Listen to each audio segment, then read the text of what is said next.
Pesta malam tahun baru di resort ski Crans Montana, Swiss berubah menjadi tragedi memilukan. Sebuah bar bernama Le Constellation dilanda kebakaran besar pada Kamis 1 Januari 2026 dini hari sekitar pukul 1:30 waktu setempat. Api dengan cepat melalap bangunan dan menimbulkan kepanikan massal di tengah suasana perayaan pergantian tahun. Menurut kepolisian setempat, sekitar 40 orang meninggal dunia dalam peristiwa ini. Sementara itu, sedikitnya 115 orang lainnya mengalami luka-luka, sebagian besar dengan luka bakar serius yang mengancam nyawa.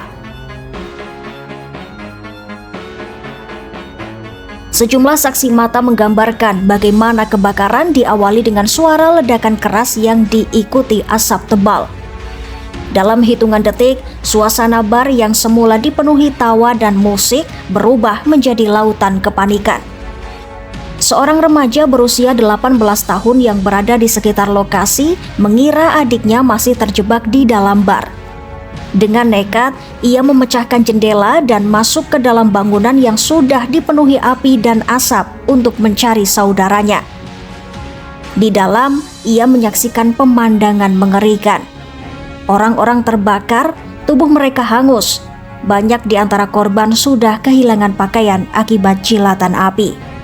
Pengalaman itu meninggalkan trauma mendalam baginya, meski ia akhirnya memastikan sang adik selamat. Beberapa pengunjung lain yang berada di dalam gedung menyebut kebakaran diduga bermula ketika seorang pelayan meletakkan lilin di atas botol-botol champagne. Tak lama kemudian, langit-langit bar yang sebagian besar terbuat dari kayu langsung terbakar. Api menjalar dengan sangat cepat, membuat upaya evakuasi menjadi kacau. Jalur keluar yang sempit dan tangga yang kecil memperparah situasi.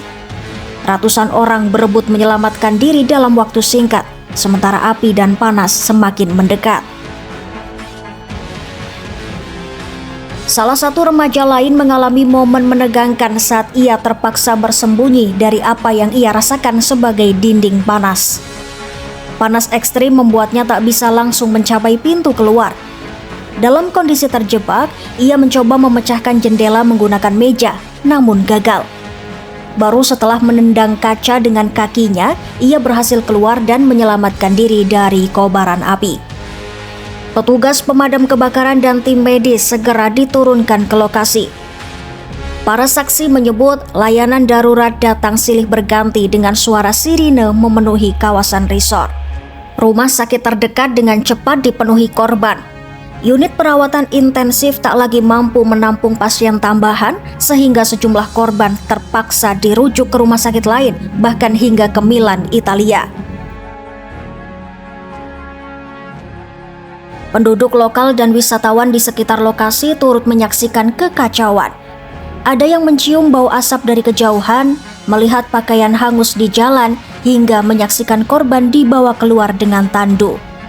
Teriakan, tangisan, dan kepanikan terdengar sepanjang malam. Banyak warga mengaku tak bisa tidur karena suara jeritan yang terus menggema, meninggalkan rasa ngeri dan duka mendalam. Pihak berwenang mengakui proses identifikasi korban akan memakan waktu lama. Kondisi jenazah dengan luka bakar parah membuat upaya pengenalan menjadi sangat sulit. Sementara itu, keluarga dan kerabat korban kini menunggu dengan cemas kabar orang-orang terkasih mereka. Beberapa korban dilaporkan mengalami luka bakar di sekujur tubuh, sementara yang lain masih belum ditemukan. Tragedi ini meninggalkan luka mendalam bukan hanya bagi keluarga korban, tetapi juga bagi Crans Montana yang malam pergantian tahunnya berubah menjadi salah satu peristiwa paling kelam dalam sejarah resort tersebut.